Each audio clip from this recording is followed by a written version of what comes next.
أنا كده.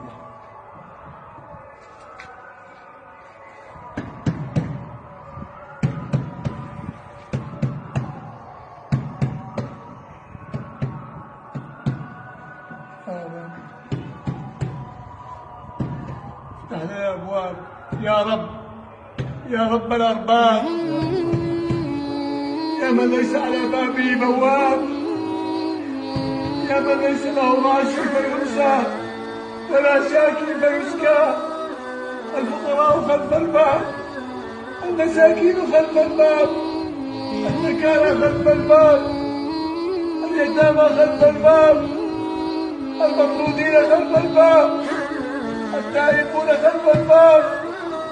إلهي أغلقت الملوك أبوابها وبابك مفتوح للسائل والمحروم. افتح لنا الأبواب، افتح لنا الأبواب، هيئ لنا الأسباب يا رب الأرباب. افتح لنا الأبواب، لا تحرمنا من الجوع والجماعات يا الله، لا تحرمنا من أداء الصلوات يا الله.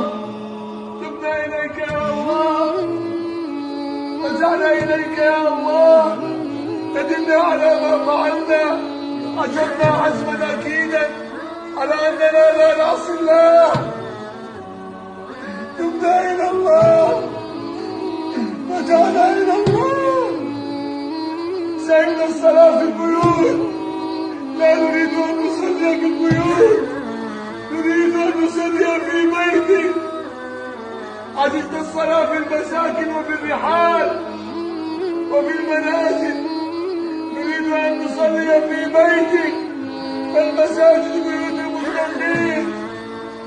اللهم ارزقنا القناعة وحببنا في صلاة الجماعة وذكرنا بالموت كل ساعة يا الله. اللهم إنا نعوذ بك من جهل البلاء ودرك الشقاء وسوء القضاء وشماتة الأعداء والخيبة بعد الرجاء. اللهم اغفر لنا الذنوب التي تنزل البلاء، اغفر لنا الذنوب التي تقطع الرجاء، اغفر لنا الذنوب التي تمنع الدعاء. يا من ذكره شفاء وطاعته دواء، ارحم من رأس ماله الرجاء وسلاحه البكاء. يا من لا تراه العيون ولا يصفه الواصفون،